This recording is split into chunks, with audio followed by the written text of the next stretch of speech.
Oi gente, tudo bem com vocês? Eu sou o professor Carlos Braga e no vídeo de hoje eu vou falar sobre substâncias puras e misturas. Vou resolver também uma questão de cada tema. Então fica até o final do vídeo, compartilha com os teus amigos e se inscreve no canal se você não é inscrito ainda, para que o canal possa crescer.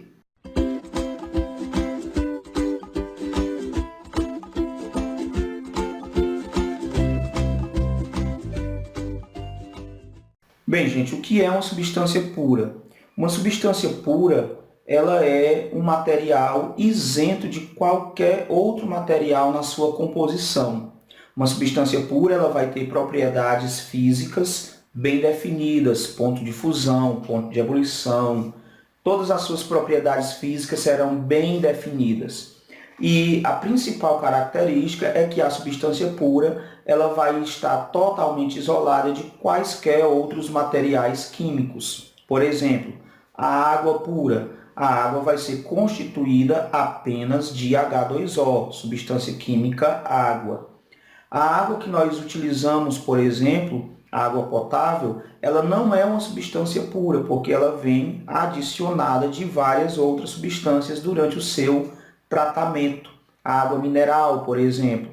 A água mineral tem sais minerais dissolvidos na mesma. Por isso, a água potável, a água que nós utilizamos no nosso dia a dia, não será um exemplo de uma substância pura, será um exemplo de uma mistura. Podemos ainda citar como exemplos de substâncias puras o oxigênio, que é o O2, nitrogênio, N2, gás carbônico, CO2, monóxido de carbono, CO.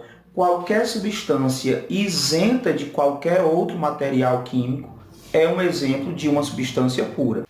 Já as misturas serão formadas por dois ou mais materiais químicos distintos. Por exemplo, o ar atmosférico. A atmosfera em si é uma mistura. Ela vai ter na sua composição oxigênio, nitrogênio e outros gases, mas principalmente oxigênio e nitrogênio. A água que nós utilizamos no nosso dia a dia também é uma mistura. Podemos também citar como mistura os refrigerantes, esses sucos industrializados que nós consumimos bastante, são exemplos de misturas. As misturas elas podem ser homogêneas ou heterogêneas. O que é uma mistura homogênea? É uma mistura que apresenta apenas um aspecto, ou seja, em toda a sua extensão, quando nós a observamos, nós vamos encontrar apenas um aspecto, apenas uma fase. Um copo com água comum, água potável, é uma mistura, mas aparentemente só tem água, então é uma mistura homogênea. Se nós colocarmos um pouco de óleo a essa água, nós vamos ter agora dois aspectos, duas aparências. E quando esse material, quando essa mistura passa a apresentar dois ou mais aspectos, como é o caso da água e óleo, nós já vamos ter uma mistura heterogênea. Cada aspecto visível, quer seja a olho nu ou ao microscópio, vai ser chamado de fase. Então, água e óleo apresenta duas fases. Se for água, óleo e areia, 3 fases. Gente, eu quero também relembrar vocês que nas misturas heterogêneas, tanto nas misturas heterogêneas quanto nas misturas homogêneas, nós vamos ter, além das fases, que é cada aspecto visual que a gente consegue perceber em uma mistura, existe também os componentes. Cada componente é uma substância química com propriedades bem definidas. Tipo, água e óleo. Numa mistura heterogênea de água e óleo, nós vamos ter a água com propriedades bem definidas, ponto de fusão e ebulição, por exemplo, e o óleo também com suas propriedades diferentes das propriedades da água. Agora, há de se ter cuidado em alguns materiais. Quando questões citam, por exemplo, leite. O leite, apesar de parecer uma mistura homogênea, é uma mistura heterogênea. Sangue também é uma mistura heterogênea, apesar de aparentemente ser uma mistura homogênea. E ainda nós temos como exemplo o mármore. Quando alguma questão citar o mármore ele é constituído por 3 componentes, 3 fases. O mármore ele é constituído por mica, quartzo e feldespato, e portanto, sendo assim, uma mistura heterogênea de 3 fases. Quero ressaltar ainda o caso onde aparece água e gelo. Água e gelo constituem o mesmo componente, porque ambos são água. Água no estado sólido, o gelo, e água no estado líquido, a água comum. Então, água e gelo, mesmo componente, mas são 2 fases diferentes. Vamos resolver então uma questão que fala sobre esses temas que eu acabei de mencionar para vocês. Antes de irmos para a questão, quero convidar você a visitar o meu site, é o www.quimicares.com. Lá você vai encontrar questões, você vai encontrar comentários de assuntos de química orgânica, de química geral, de físico-química, de todas as químicas. Visite lá, vou deixar aqui em cima um card com o link para você ir direto no site e aproveitar ao máximo. A questão ela vai dizer o seguinte, gente. Observe a representação dos sistemas 1, 2 e 3 e seus componentes. O número de fases em cada um é respectivamente. No copo Becker 1 nós temos óleo, água e gelo. No copo 2, água gaseificada e gelo. No copo 3, óleo, gelo, água salgada e granito. Então a questão, gente, quer saber quantas fases cada copo apresenta.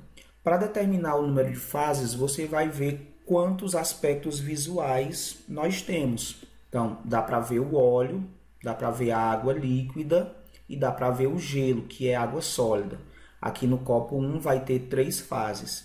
Se fosse perguntado o número de componentes, seriam apenas 2 componentes, porque água e gelo são componentes iguais, mas são fases diferentes. Então, lembre-se, copo 1, 3 fases. Copo 2, água gaseificada, que é água com gás, e gelo. Então dá para ver o cubo de gelo, dá para ver a água líquida e com certeza, se fosse em uma foto, seria possível ver as bolhas de gás na água gaseificada. Lembra quando você abre uma garrafa de água mineral com gás? Assim que você abre, começa a subir aquelas bolhas, formando então uma fase. Então, vai ser 3 fases. Copo 1, 3 fases. Copo 2, 3 fases. Copo 3, dá para ver o óleo, dá para ver o gelo, já são 2 fases. Dá para ver a água, só que não dá para ver o sal. A água salgada, o sal vai estar totalmente dissolvido. Então, até aqui 3 fases. Óleo, gelo, água. O granito, nós vimos que quando tem granito ou mármore, que é a mesma coisa, então granito ou mármore vai ser 3 fases. Então aqui no total, no copo 3, nós vamos ter 6 fases. O item correto vai ser o item E. 3 fases no copo 1, 3 fases no copo 2 e 6 fases no copo 3. Há outras questões a respeito de misturas homogêneas e heterogêneas, diz o seguinte: considere as misturas 1, areia e água, 2, sangue, 3, água e acetona, 4, iodo dissolvido em álcool etílico. Classificam-se como homogêneas. Areia e água, nós sabemos que a areia não se dissolve na água, então forma uma mistura heterogênea. Sangue, também foi comentado no vídeo que o sangue, apesar de parecer uma mistura homogênea, é uma mistura heterogênea. Então, 1 e 2 são heterogêneos. 3, água e acetona, será uma mistura homogênea. E iodo dissolvido em álcool etílico, como o próprio item já está dizendo, ele está dissolvido. Então, é uma mistura homogênea. Homogêneos 3 e 4.